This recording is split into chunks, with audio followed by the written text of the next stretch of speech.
Hello everyone, my name is Preston Dennett, and welcome to a new episode of UFOs and the Paranormal. I'm going to do something a little different today. I'm going to talk about ghosts. I call this episode, A Ghost, a Spirit, and a Demon. As I'm sure you know, I normally focus on UFOs, but I've also done a lot of research into all aspects of the paranormal, and that of course includes ghosts. So I wanted to do this episode today to let people know that ghosts are real. I've had my own experiences with ghosts. I've investigated many hauntings of different types. Ghostly sightings have occurred for millennia all across the world in all cultures. And I think people need to know that ghosts are real. They provide very compelling evidence of life after death, and they can manifest in a number of different ways. I'm not sure people realize how many different types of hauntings there are. So that's why I wanted to do this episode for you today. And as the title of this episode implies, there are 3 different types of hauntings that I will be covering. The first being a ghostly visitation. Ghosts are dead people who are basically earthbound for whatever reason. They might not know they've passed away. Perhaps they're attached to the house or a person. But this can be differentiated from the second story I'd like to talk about today, which involves a spirit. And a spirit is a deceased person who, generally speaking, knows that they are deceased, has passed on, moved to the other side, but comes down to visit a person or a place for usually a specific purpose. Perhaps to let this person know that they are all right on the other side, or perhaps to complete some sort of unfinished business, this sort of thing. And then, of course, there's the third category, which involves demons, also called poltergeists. There's a lot of controversy and theories about what exactly demons and poltergeists are. Some believe this is just psychokinetic energy from an emotionally disturbed person. Some believe this is uncontrolled mediumship. Some believe these are actual inhuman spirits, and they can be anything from mischievous to downright evil. And I think you'll find these 3 cases quite compelling. I certainly hope so. So let's just get started. And the first case I'm going to talk about, again, is a ghostly visitation involving what appears to be a deceased person who is earthbound. I call this case the ghost that answered the phone. This first case involves a woman I call Sarah. And as Sarah says, I don't want people to think I'm crazy. This is the main reason why most people won't tell anyone about the ghost experiences they've had. Millions of intelligent, competent people see ghosts and spirits, but don't talk about them. And if they do, they often desire to remain anonymous. Sometimes it seems that people are more afraid of what other people will think of their ghostly encounter than of the encounter itself. This is sometimes understandable because there are occasions when something so bizarre happens, the witnesses can hardly believe it themselves. So how can they expect anyone else to believe? And that is what happened in this following account. A mother and her 2 daughters lived alone in a house in the mountains of Topanga Canyon, California. And the middle daughter, Sarah, the older daughter, was the unfortunate witness to most of the ghost activity. She tried to convince her family that there was a ghost in the house, but her sister and her mother looked upon this subject with disbelief, and the idea that their own house could be haunted seemed absurd. The whole ordeal began one day in the mid-1970s when Sarah was alone in the house, and she thought she heard someone coughing in the back room. In the first few times, she simply ignored it, but occasionally she would hear this very clearly, and she knew she was completely alone. Each time she dashed to locate the sound, but there was never anybody there. It happened several times, and she began to really wonder if there was a ghost in her house. And she told her sister and her mom, "We have a ghost," but they did not believe her. but Sarah had no doubt that their house was haunted after a particularly unnerving experience. Again, she was alone in the house when she heard the sound of a man coughing. She listened intently, and what she heard next chilled her to the bone. As she says, "I heard this coughing. And then I heard somebody go into the bathroom, close the door, spit into the toilet, and flush it. And I freaked out. I was like, ah! And I ran out. I don't even remember what I did, but I know that I left. And I didn't go home until there was somebody else there." Sarah thought about telling her family what happened, but knowing they wouldn't believe her, she just kept it to herself. So hearing the sound of this ghost coughing was pretty scary. She remembers leaving the house more than once after this happened, but after a couple of years, she realized that the sounds had mostly stopped, and she figured that the ghost was gone and thought no more about it. It was a number of years later when everyone moved out and the house was being rented to a young couple. The new tenants had never heard any of the ghost stories, and Sarah certainly wasn't about to tell them. They had no reason to believe this house was haunted. Then, in April of 1989, the ghost returned. The new tenant, the wife, was alone in the house. She turned the radio on loudly and went into the bathroom to take a shower. She was in the middle of the shower when the phone rang. She decided to just ignore the phone and continue her shower. Whoever it was, she reasoned, would call back. The phone rang 3, maybe 4 times, then stopped, and she assumed that the caller had simply hung up. What she didn't know, however, was that her husband was the one who was calling. He had dialed his home number, heard the phone ring, and then heard somebody pick up the phone. As he waited for his wife to say hello, he heard a certain song playing on the radio in the background. And to his surprise, whoever answered the phone hung up on him. So meanwhile, his wife had quickly finished her shower and was drying off when the phone rang again. It was her husband who was on the line, and he asked angrily, "Who's there? Who is there?" And his wife answered, "It's just me." And he said, "Well, somebody just picked up the phone."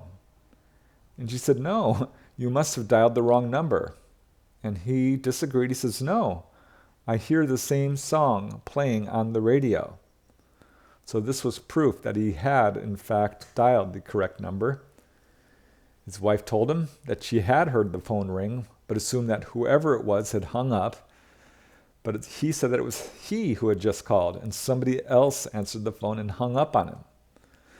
They were both perplexed by this incident, but both of them jumped to the obvious conclusion: there must be an intruder in the house. So she quickly checked the entire house, but as she suspected, she was alone. All the doors were locked. They had never had any problems with intruders. The house was quite isolated. It just didn't make any sense. Still, she became somewhat paranoid about someone being in the house, particularly while she was taking a shower. So she mentioned this incident to Sarah the next time she spoke to her and asked if they had ever had any intruders before. Sarah listened carefully, and before she knew what she was doing, she said, "Oh, it's probably just the ghost." So Sarah was concerned that the couple might be somewhat frightened by this revelation. Instead, they were actually relieved to find that this intruder was merely a ghost and not a physical intruder. And while investigating this case, I asked Sarah if anybody had ever died in the house, and she said that yes, in fact, 2 people had died in the house. One of them had suffered from chronic emphysema, and while he was living there, his condition forced him to make frequent trips to the bathroom where he would cough and spit into the toilet. Afterwards, he would, of course, flush the toilet. He died in the house in the early 1970s. And Sarah says that the coughing she heard and the coughing of the men who died in the house sounded pretty much exactly the same. And when she had this experience of hearing the bathroom door close, the men spit, and the toilet flushing, she was pretty sure that it was his spirit. And when she heard the tenant's story, she was surprised that this ghost was still around, But she was also happy that she at last had confirmation. There were other witnesses. She wasn't the only one who had met the ghosts. So in this case, the ghost was able to close doors, flush toilets, answer the phones, as well as produce sounds of coughing and spitting. This is fairly typical of many hauntings. In some cases, it is because of a sudden death. It seems that the deceased do not know that they are dead, and they continue on with the same behavior that they exhibited before their death. Because of the shock of a sudden death, they may have sometimes trouble thinking clearly enough to realize that they are, in fact, in the next dimension. And that seems to be the situation in this case. Today, the haunting has apparently ended. The house has been sold, and the new residents have no idea that the house was once haunted by a restless spirit.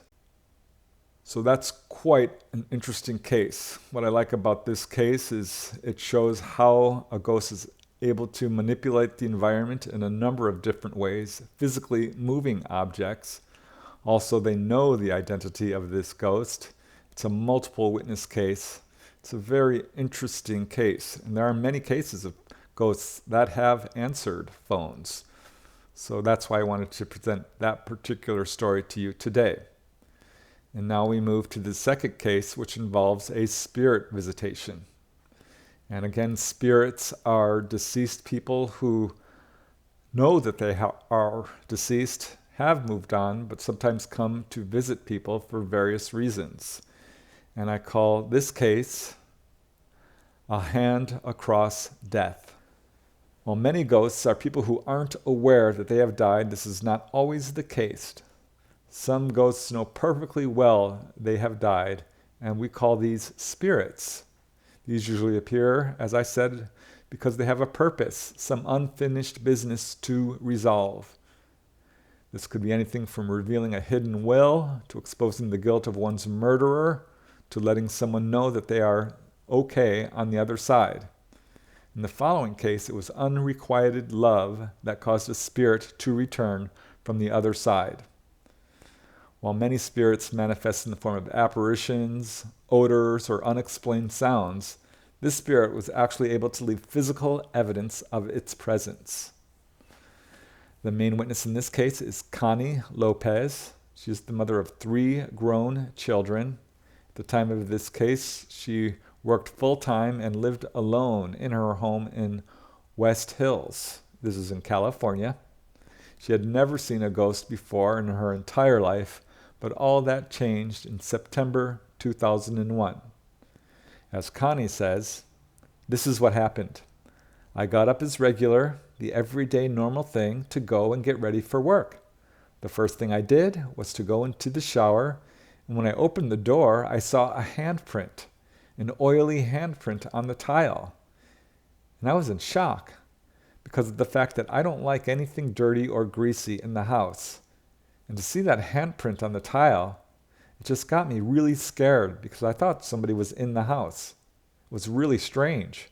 I put my finger on it and I smelled it, and it was oil. It was a handprint. What I even did was put my hand close to it to see if it was a bigger hand or a smaller hand. It was bigger than mine. I mean, I really got scared. It was regular car oil. I touched it with one of my fingers real lightly, and I smelled it, and I thought, car oil? Who would be in my house with car oil? I'm really spotless, so I was very surprised. I was really, really surprised. I thought, who in the heck? But I just got really scared, and I scrubbed it off. So Connie checked the rest of the house to make sure all the windows and doors were locked. She called the manager and asked if anybody had entered her home for repairs. She checked the bathroom thoroughly for any possible source of the oil. Nothing could explain it. As Connie says, it really scared me because I kept thinking, God, I wonder if somebody's finding a way to come into my house. So Connie tried not to think about it. She already had enough problems to think about. 6 months earlier, her ex-husband Mario, that's not his real name, whom she hadn't seen in 20 years, had called her up out of the blue. He needed a place to live. He worked as a trucker, and he really only wanted a small place to store his things. And he said that most of the time he would be out on the road. He wouldn't bother her. And Connie surprised herself by agreeing to rent a room to him in her house. Her only condition was that he keep the house clean. He was a trucker, a mechanic, and was often fixing his truck and repairing it. And when he'd come home, Connie always made him leave his boots on the doorstep so he wouldn't track anything into the house. And Mario happily obliged. Otherwise, they lived together in harmony, platonically.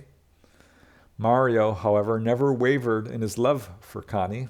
In all the years following their divorce, he called her on every one of her birthdays, every major holiday, Christmas, and so forth. Connie assured him that their relationship was over, but Mario kept professing his undying love for her. Despite the awkwardness of this living situation, things were going well. Then tragedy struck. Mario went out to a party and never came home. Connie learned that he had suffered a massive heart attack and died on the scene. He was only 49 years old. Connie was, of course, heartbroken. She was surprised to learn that Mario actually knew he had a heart condition and was likely to die soon. And yet he chose to live the last months of his life with her. And now he was dead. So Connie was already upset and grieving, and now she had the added problem of a possible intruder in her home. She couldn't explain this oily handprint. It just didn't make sense, so she tried not to think about it. But then a few days later, this unknown intruder returned. As Connie says, and I quote, "I woke up, I sat up and I fixed my bed like normal. I started walking down the hall and I turned the light on, and the bathroom's really nice and bright because of the window. I put my hand on the handle to open the shower, and I saw this handprint right on my hand. I mean, there was an oily handprint on top of my hand, like somebody had grabbed my hand and left their handprint right on top of my hand. It must have happened when I was asleep or something. When I looked at it, I said, 'Oh my God, what?' And I put my finger again to touch it. It was oil. I smelled oil. It was car oil on my hand. But that's not even it. What happened was I got scared. I walked into my room. I looked around my room. I pulled the sheets up to see if there was any oil on the bed anywhere. I turned on the lights. I opened the blinds. And guess what? There were oil spots around my bed. As a matter of fact, the oil spots are still around the bed, like somebody went around the bed dropping oil. Connie was shocked. She hurriedly wiped the oil off of her hand, cleaned up the mess around her bed. Again, she checked all the doors and windows, even the ceiling, looking for a solution to this mystery. And she says, I was in shock. I was totally in shock. But then what I realized is when I came downstairs in my dining area, someone went around my dining area with oil. They did the same thing around my dining area, like they purposefully went around the table, just splattering it. Not like little drops here and there, but like somebody got a can of oil and was just making lines back and forth, streaks and lines of oil. I said, something's wrong here. Who would come in my house and just splatter oil all over my carpet and only around the dining area? Which was so strange because it stayed mostly on the corner. I couldn't believe it. I had bar stools and it was right around the bar stools, like somebody just sat there splattering it. I was just so puzzled about it. I could not even believe it. Again, Connie assumed that someone must have come into the house. She called the manager again and accused him of having given away her keys. The manager denied it. She asked him again if they had come to the house with oil to make repairs, and the manager said no. Connie then told the manager what was going on.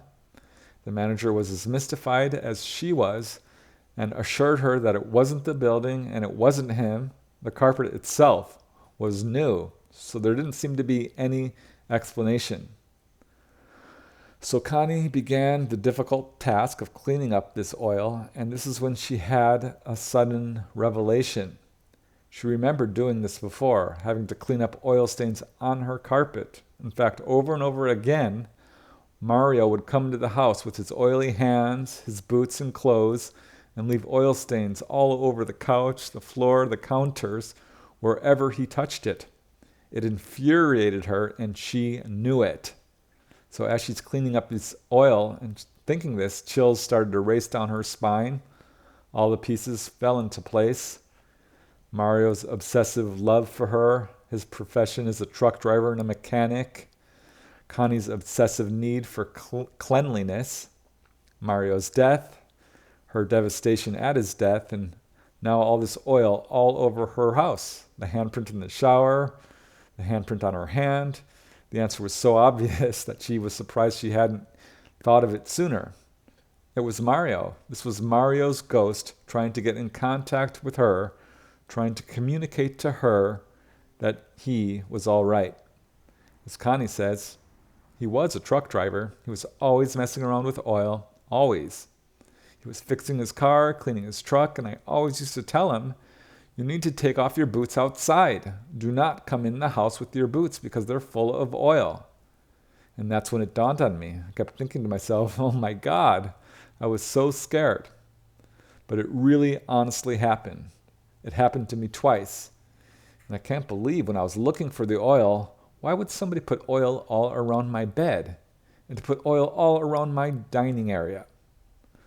So now Connie believes that Mario came back and, as kind of a personal joke, left oily handprints and stains around her house one last time. As Connie says, can you believe that? Like he's saying, now I'm gone. Now what are you going to do? You know what I mean? You can't say anything anymore. And here are these oily stains. Oh my God, I was so scared. At first I was really shocked, but after that, everyone kept telling me he really cared about you, and that's why he probably tried to come back. But to throw oil, to tell me, now what are you going to do? Well, he let me know he's been here, that he's been in my house. Believe me, I have the oil stains still in my bedroom. So Connie told Mario's family what happened, and to her shock, they told her that Mario had also appeared to them. His daughter and the neighbor's 3-year-old little girl each claimed to have actually seen his apparition. So they all believed Connie and were amazed at how Mario was able to manifest his presence to her. And using car oil was the perfect way to let her know that it was really him. So while it was initially kind of scary for Connie, she now receives a measure of comfort from her experience. The carpet is now permanently stained as a reminder of her experience. And she even rearranged her furniture to cover the stains because, as she says, every time I see it, it's kind of scary. I hope I never have to experience something like that again. So I love this second case. Again, we know who this spirit was, and this case shows how ghosts, or spirits rather, are able to manifest in really unique ways and provide physical evidence of their existence after having passed on. It's truly a remarkable case. And now we move to the third case, which involves an apparent demonic haunting. And again, researchers disagree on exactly what is going on here. Some believe these are human spirits. Some believe this is just uncontrolled mediumships. Some believe these are inhuman spirits, some evil force of some kind. But at any rate, I think you'll find this case particularly compelling. And I call this case a demon named BART. So this next case, as many demonic hauntings do, began when 3 children began to use a Ouija board. These girls lived in their house with their parents in their home in Malibu. They were 3 sisters. They lived a normal childhood, going to school, making friends, doing their chores. But one day in 1975, they began to experiment with the Ouija board. At first it was fun. They took a piece of paper and wrote down the alphabet and numbers. Then they took a penny, and each of them put one finger on it, and to their surprise and delight, the penny moved and spelled out intelligible messages. As Jennifer, the younger sister, says, "We would do this every so often. We would make a Ouija board out of a sheet of paper and a copper penny. We were so young, I didn't think any of us were up to pranks. It seemed so real that it was happening. There was no questioning it. We were these young kids, and we were playing with this stuff, and it was all kind of just happening." Kelly, the middle sister, became intrigued with the idea of contacting the spirits of famous people. As Kelly says, "I don't know what got me hooked on Jack Benny when I was little, but I just tried so hard to contact him. He was my favorite. And I know I used to contact someone that used to respond to Jack Benny. I don't know if it was him or not, but I thought it was. Agnes Moorehead was another one of my favorites. We just tried to reach people like that. We played with the Ouija board so much when we were little and never had the problem of running into something that was scary." So the three sisters spent many hours trying to contact various spirits, and then one night in 1975, they and their friend Amy had a frightening encounter with a bad ghost. At this time, Jennifer was 6 years old, Kelly was 9, Amy was 12, and her friend Heidi was also 12. They gathered together on the outside deck and drew up one of their homemade Ouija boards. They all sat around, put a finger on the penny, and at first they tried to contact Jack Benny. As Kelly says, "I thought that I had success in reaching him before. I don't know. I don't know why the hell Jack Benny would be wanting to talk to me, but we were definitely going in that direction of trying to reach him." So normally the Ouija board would spell out hello and give various puzzling messages. However, this time it did something very different. As Jennifer says, "We were all excited and started asking questions. Anyway, it just started to not give us answers, or not the answers we were looking for. It started jumbling words, letters and words. The penny would go really fast off the paper. You'd have your finger on it and it would move quickly off the paper, either with your finger or leaving it behind. It never flew off the table or anything, but it would just move across the paper." So the four young girls looked at it in confusion. Why wasn't this Ouija board behaving? They continued probing the spirit, trying to get coherent answers about who it was, and they were not at all prepared for what it was about to tell them. As Kelly says, "What I remember was that we made a Ouija board out of paper, and we were trying to just get anybody to communicate with us, so we weren't very careful. We just opened it up to whoever wanted to come in and talk to us. It was fine. We thought we were going to try to go for certain people that we wanted to talk to, but we weren't getting any response. And then all of a sudden it started moving around. It wouldn't give us who it was, but it kept saying that it was really close. And we knew by asking it, 'Are you in our house?' And it said it was in the house. And it wouldn't give us any name. But it wasn't very friendly. I just remember it not being terribly friendly. It was kind of hostile or aggressive. I don't remember the questions we asked it, but I do remember we got really scared because it said it was in the house. Why we were scared, I don't know. If it told us that it was mean or not. I know we talked to it for a while. I don't remember the specifics, but for some reason we got the impression that this was not a nice spirit. That's why we were scared of it. It started moving, and all of a sudden, it was like I didn't know who we were dealing with. And we made him spell out his name, and it was just scary. It turned scary solely through whatever this thing was saying to us, because we had done it enough times where it wasn't scary. It wasn't like we were scared to begin doing it. So Jennifer remembers the same thing, that the spirit said it was in the house. And like the other girls, she was anxious to know exactly who it was. It was pretty obvious. It wasn't Agnes Moorehead or Jack Benny. And this spirit kept avoiding revealing its name and would only say, "It's close by in the house." So the girls were insistent and demanded that the spirit reveal who it was. And finally, the spirit did spell out its name, and this is when all 4 girls became terrified. As Jennifer says, it started jumbling letters and words, was definitely playing with us, scaring us. And then whoever we were speaking with us just told us that we were talking to someone related to Satan, and that his name was BART, and he was a demon. And obviously it totally freaked us out. We were all really terrified. The thing that was so weird, and I remember all these things so clearly because we were so terrified. I remember he said he was a demon. I think at first he said he was Satan, and we were asking him about that and being afraid, and then he divulged that he was a demon and gave his name. It was really kind of strange. So at this point, the girls were literally trembling with fear. Had they invited the devil himself into their house? It didn't seem possible. But this spirit kept saying he was in the house waiting for him. And it was Heidi who finally hit upon a plan of action.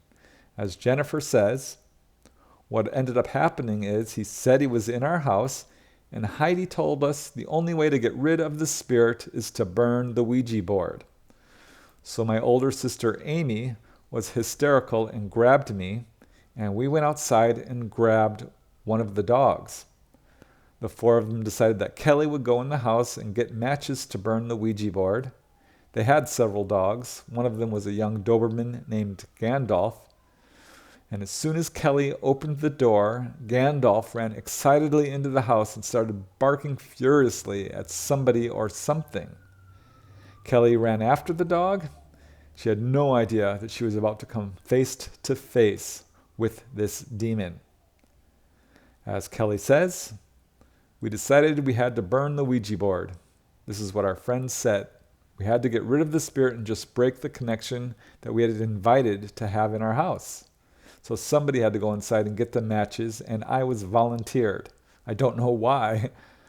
I took our dog. We went past the sliding glass door, and the dog took off down the hall barking. I went running after it, calling it, and the dog was going absolutely ballistic, barking and screaming and looking up at the stairway. There was nobody there. There was nobody home except us kids. Kelly ran to the foot of the stairs and grabbed Gandalf, and looking up, she got the shock of her life. As she says, "I saw a shadow or something in the stairway. I don't know. It was pretty spooky. It was just a grayish... something moved. It was not necessarily a figure I could make out, but there was something that moved along the wall. I don't know what I was seeing. The dog and I were looking at the same area. So I finally got the dog under control and went flying out of the house with some matches. I have no idea what the dog was barking at. We burned the Ouija board and basically stayed under the house until my mom got home." And Jennifer confirms this. As Jennifer says, the dog ran down the hallway and just started turning circles and barking at the end of the hallway. Kelly ran into the house, and Kelly swears she thought she saw a shadow or something while she was trying to grab the dog.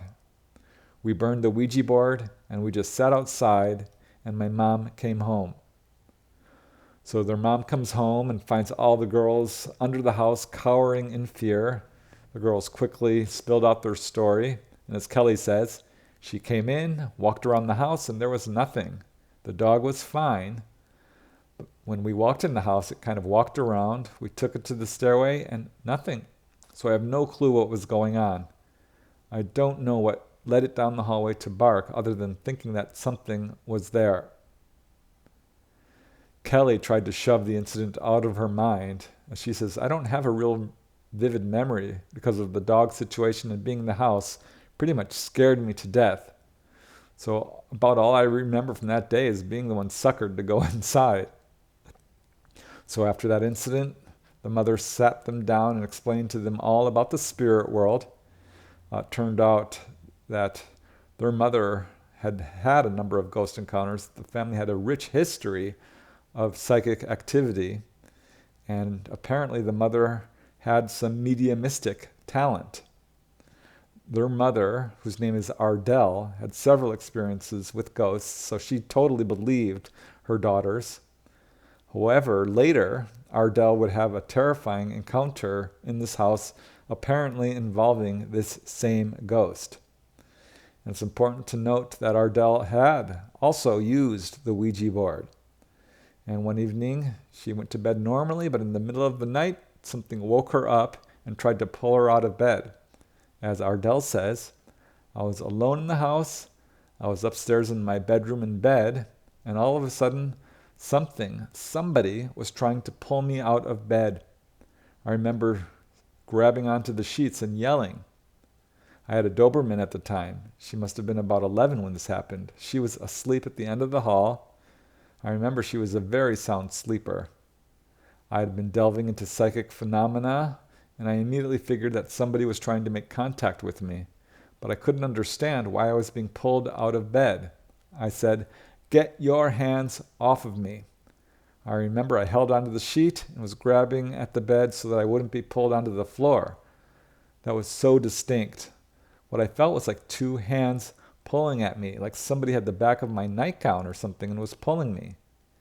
They weren't actually touching me, they weren't pinching me, but they were pulling at my bedclothes to pull me out of bed, and I was holding on, and I finally just yelled, "Let me alone." At which point the whole thing, whatever the force was, just totally disintegrated. I sat up, turned on the lights, and went through the whole house. When I got up, of course, my dog went with me. We went through the whole house, turned on all the lights inside and out. I didn't see anything. I couldn't understand it. It was so real. I thought there was somebody, maybe a robber or somebody in the house. But I couldn't understand how it could have gotten by my dog.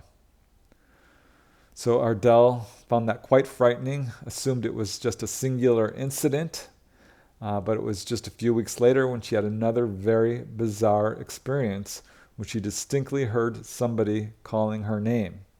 As she says, it was coming from the front of the house by my front door. It was not a voice I remember. It was just somebody saying, "Ardell, Ardell, Ardell." And by the third time, I was running towards the front hall. I didn't see anything. I didn't hear anything. I went back and I sat in bed, totally confused. So this case is typical of what can happen when people use a Ouija board.